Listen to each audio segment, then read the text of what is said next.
Hello, my name is Stefanie Kiederlen. Today I would like to introduce Prospective Instruments, a manufacturer for multiphoton microscopes and femtosecond lasers. Prospective is located in Dornbirn, Austria, and our vision is to provide high-level microscopes that are independent of technical knowledge, indoor working space. They are truly turnkey, very compact, very flexible. So even people with no deep technical knowledge on the microscopy side can easily use and run these microscopes. And the BNN network is a valuable platform for us to exchange information, of course, fostering collaborations, but also to really reach the end users. Prospective is providing different imaging solutions. We have our multiphoton microscopes, which are turnkey, multimodal, so you can combine different microscopy techniques in one device, very compact. And we have the femtosecond lasers as well as standalone devices for microscopy applications, but of course also for different kind of applications.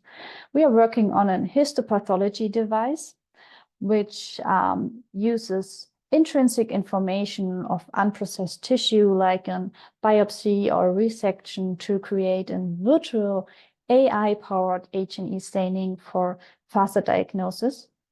And we are providing an imaging service. We have different microscopy techniques in our core facility. We can also help with the sample preparation and then with the data processing, of course. Today, I would like to introduce our microscopes and lasers. Our multiphoton microscopes, as I mentioned before, are turnkey, easy to use, very compact, air-cooled, so you don't need an additional water cooling. We have two different models. We have our MPX models with the laser already built in. Everything is fully integrated and pre-aligned, or we are offering a 3-photon ready microscope, the MPC, where you can couple in any kind of laser. The concept of both models is still the same. You have the controller unit underneath the desk here. The controller contains the electronics, the high power PC or high performance PC, the light source. It's connected by a flexible umbilical to the scanning unit, what you can see here on top of the desk with a very small footprint. The scanning unit is mounted on an XYZ stage for 3-axis movement. You can upgrade it to a 5-axis stage for a tip-tilt function as well. You have a very large working distance underneath the objective lens, which allows you to put any kind of sample holder underneath the microscope. You have 360 degrees access from every side. And you can run the microscope in an upright or an inverted configuration, so you don't have to decide in the beginning what kind of configuration you need. And on the left-hand side, you can see different kind of samples. You can do live animal imaging, like with living mice, big tissue sections, but of course, every standard lab dish, like standard objective slides. Also, our femtosecond lasers are turnkey, compact, and air-cooled. You can decide on the output, whether you want a dual output, a fixed wavelength, a tunable wavelength. They are high power with a low RIN and phase noise.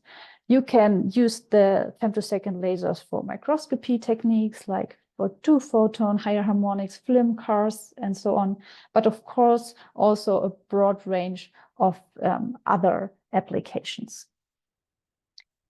Because I mentioned before the multimodality of our microscopes, here's an overview of key techniques that can be combined in our microscopes. You have, for example, the 2-photon or 3-photon fluorescence microscopy, then higher harmonics generation microscopy like SHG or THG, especially for label-free imaging, also CARS or SRS for label-free imaging, the standard epi-wide field fluorescence microscopy or fluorescence lifetime microscopy for metabolic imaging, for example. And then there's an add-on, the Mini 2P, which is a very small scanning unit mounted on a head of a freely moving mouse. And other than the head-fixed mouse experiments with the Mini 2P, you can do the imaging really during the decision-making of the mouse. And key applications for these kind of microscopy techniques would be, of course, every 3D or 4D imaging, in vitro and in vivo imaging, whole slide imaging, label-free imaging, non-destructive or deep tissue imaging, and in the field of pathology and cancer, neuroscience, optogenetics, tissue engineering, bioprinting, and of course, every 3D cell culture like spheroids, organoids. And I would like to end this talk with a very brief sneak into some key applications here. On your left-hand side, you can see examples for 3D and 4D imaging of spheroids and organoids. The top image here, you can see a 3D volume scan of a spheroid embedded in a hydrogel. And here you can see the multimodality of 2-photon and SHG imaging. So SHG imaging can image collagen fibers label-free. And in this case, the spheroid was stained for the cell nuclei and the actin cytoskeleton. And then simultaneously, you can detect the 2-photon fluorescence and the SHG signal. Of course, you can do time-lapse imaging or 4D imaging in a spheroid using a live stain. And this allows you to really see the behavior and morphology or whatever is interesting to you during or over time, not only at the surface of the spheroid, but really in an intermediate plane. Another important key application would be in vivo imaging or deep tissue imaging, for example, in the field of neuroscience.